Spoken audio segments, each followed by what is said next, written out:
You're listening to The Whole Truth, a Resources Rising Stars podcast. Hello and welcome to The Whole Truth podcast. I'm Paul Armstrong. I've been talking with Brett Mitchell. He's the chairman of Javelin Minerals. He's done a fantastic job putting this company together. They've secured 2 brownfields gold projects right near Kalgoorlie, 50 kilometres south and 50 kilometres north. 2 highly desirable addresses. But most importantly, they are known to already host substantial mineralised systems. Brownfields gold exploration has been a hotspot for investors in the past few years. Just think, Spartan resources go right back to when Bill Beament got Northern Star fired up in the early days. It was all about building up resources around known mineralised systems. It seems to be the sweet spot for investors. It's not a question of whether there's gold there, it's a question of how much there is and what grade there is. Brett and the team at Javelin aren't going to die wondering. They've completed their first drilling program at Coogee, and they're already into the second gold drilling program at Eureka. There's assays to flow, and there's even a hint that there may even be a copper and a VMS system lurking at one of them. Brett takes us through the history of both these projects and what they're doing to become the next brownfields gold exploration success story in WA.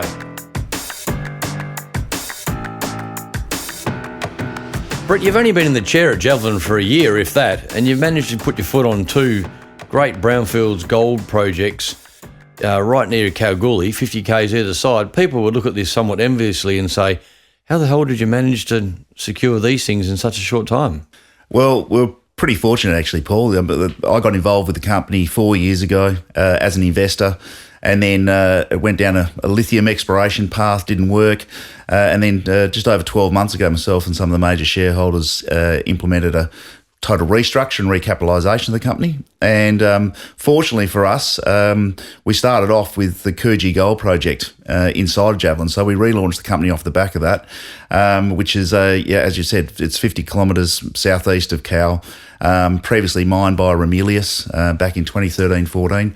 Where they pulled out and mined over 20,000 ounces at nearly 5 grams. So we had a great starter project on a granted mining licence, which is incredibly valuable these days, and also with lots of exploration potential on that licence and also on the ELs around it. Now, brownfields exploration has been a particularly lucrative area, Brett, for investors in this country over the past 2 or 3 years. It's very in vogue. I think there's been any number of success stories about companies doing exactly what you've done, putting their foot on what is a known mineralised system, like you've got at Coogee, another one at Eureka. We'll look at that in a minute.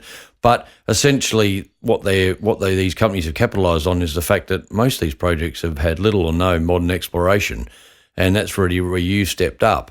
Now, did you already have the Coogee project when you came into the chair, or did you have to go and find that?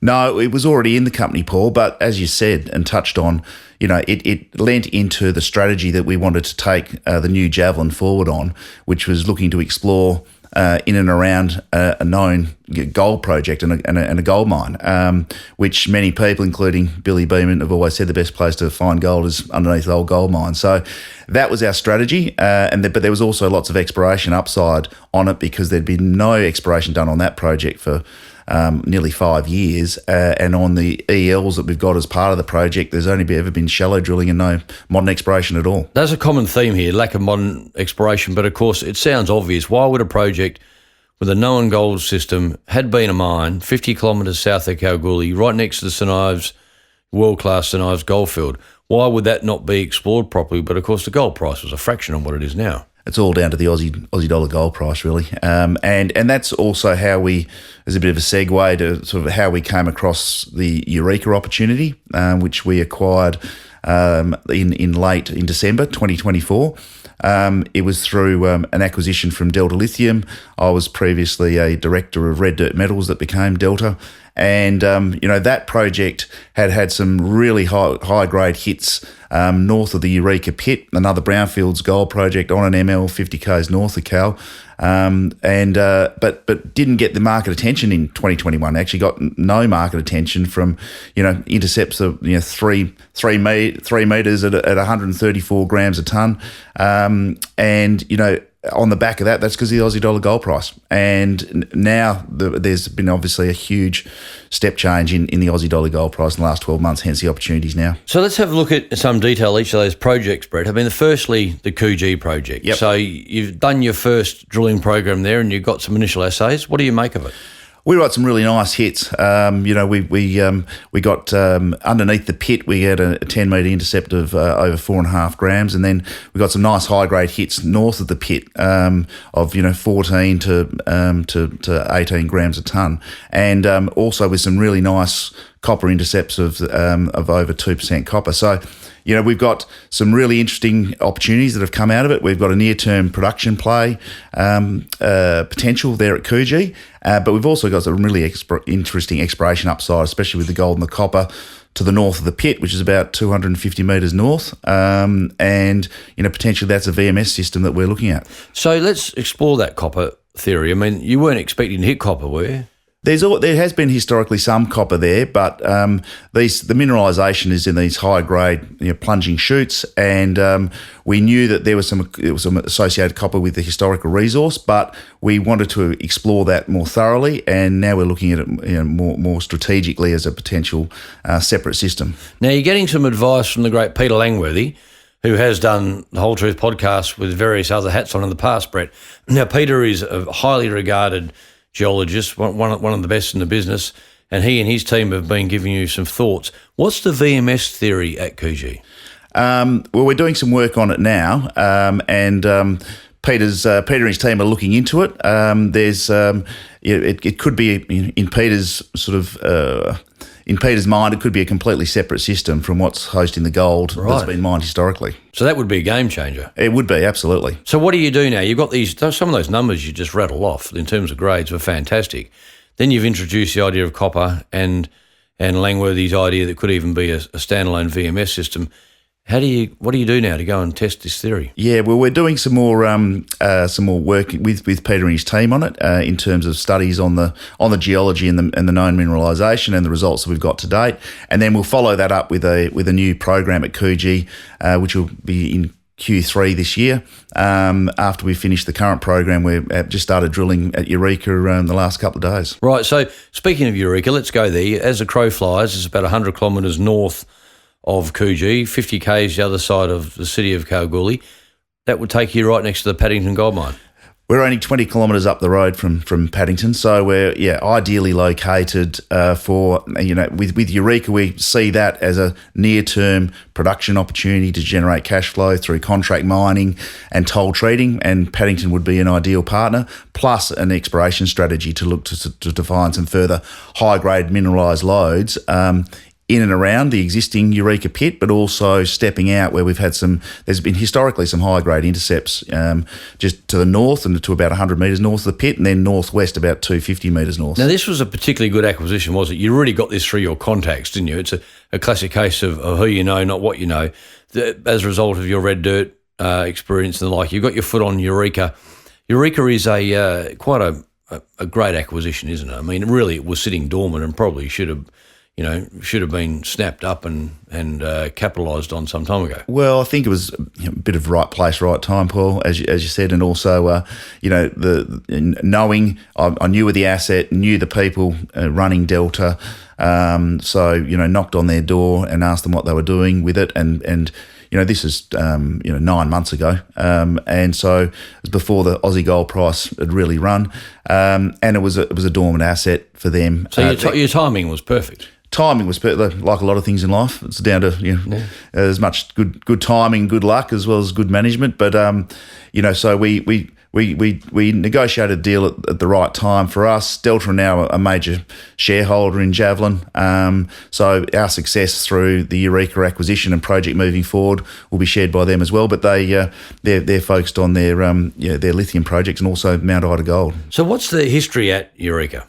Well, it's been mined on and off over 100 years, and about 30,000 ounces have been extracted from the Eureka pit itself. It was last mined about 10 years ago, and we've got currently today there's an existing resource without anything that Javelin's done of 112,000 ounces. 62,000 ounces is in indicated status at the bottom of the pit. And we know from the work that we've just done, looking at near-term mining opportunities that or potential for the Eureka pit, with a pit cut back of between 4,000 and 4,500 Aussie dollar gold, we can recover over 35,000 ounces out of that pit, which at a 5,000 Aussie gold price is a lot of money. And for us not to go down the path of capital raisings to actually fund that development and operation ourselves, but contract mining, toll treating, there's about 50% of those ounces would sort of be net cash to us for us. So at a 20 million market cap company, it's a significant amount of value. Yeah, so you've just started your first drilling program at Eureka. What's the objective, the name of the game here? Yeah, we're drilling initially in and around the pit, which we're doing at the moment to firm up some of the resource that I've just spoken about. And then we're looking to step out to the north of the pit where there's been historical high-grade intercepts. As I mentioned before, 4 metres at 132 grams. There's 3 metres at 48, 4 metres at 32 grams. So some really interesting, and that's sort of 50 to 100 metres and then further 250 metres north of the pit. So we're going to concentrate on those two areas north of the pit for the exploration potential and defining some new high-grade lodes. Now, a bit like Coogee, Brett, you don't need to find a multi-million ounce system as lovely as they are. I mean, given the proximity here to so many mills, you're in arguably the hottest gold mining district in the country. You could easily do a deal with someone, presumably, to toll treat the ore, and as you say, at $4,000 or $5,000 Aussie an ounce, you don't need a lot of ounces to make a lot of money when you've got a company that's capped at $18 million. Correct. Yep, and that's our strategy. Paddington, as you mentioned, is only 20 kilometres south of Eureka, right down the bitumen, so it's ideally located to potentially treat our ore there, or there's other options in the area as well. How long before we see some assays, do you think, on Eureka? I think we're about 4 weeks away. Right, so mid to late May, we should have the assays in, and so news flow will be pretty constant. We've got obviously drilling over the next two weeks, and then in a month's time we'll start getting the assays. So you start getting the assays. This is the beautiful thing about having more than one exploration project, isn't it? Because you can keep that activity and news flow up. So you'll get the assays in from Eureka. By that stage, you'll be getting ready to have another shot at Coogee and chasing up some of the VMS theories, I would have thought, among other things there.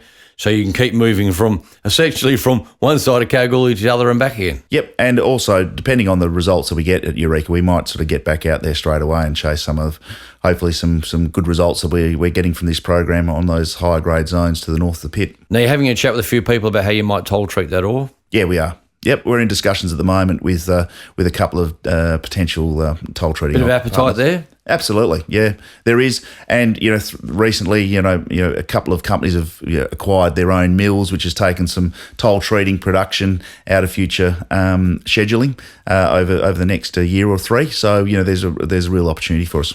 Now, have you got your eye out for anything else, Brett, or do you think you've already got more than enough opportunity on your plate at the moment? Oh, we've always got our eye out, Paul, and we're all looking at if there's opportunities to complement what we've got at Coogee and Eureka with some more assets in the gold fields with some exploration upside. That's what we'd be looking for. But yeah, so we're always on the lookout. That's great.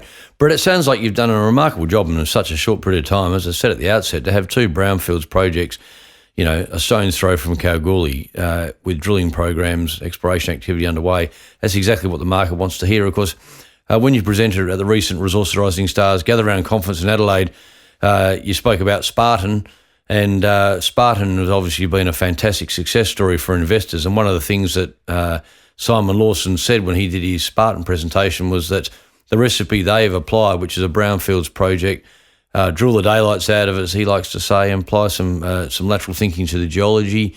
Really, it's the potential for every company to do a Spartan. There's gold there. It's just a question of how much you've got. Yep, that's right, Paul. And Spartan's been an amazing success story, and to follow that path and that strategy, and also Spectrum before that, and some of the original Spectrum shareholders are major shareholders in Javelin. So been there, done that before, and they've got a good taste of success in the brownfields game, haven't they? Correct. Yes, and that's been our sort of clear and defined strategy, and we're going to get after it, and we're going to drill aggressively to try and replicate a similar success with a 100-knot tailwind in your back, courtesy of the gold price. Correct. Yeah, which is pretty handy, and no complaints there. Great. Well, Brett, we'll be watching the space. Obviously, there's a lot of news flow there, as we said, and we'll keep an eye on it. Maybe we can get you back on the program for a chat as the assays flow in. Yeah, great, Paul. Thanks for the opportunity. Good to be here, and it's great to have Reed Corporate supporting our company. Great, thanks, Brett. You've been listening to The Whole Truth, a Resources Rising Stars podcast, produced by Resource Media, hosted by Paul Armstrong for Reed Corporate. Please note that Reed Corporate does not provide investment advice, and investors should seek personalised advice before making any investment decisions.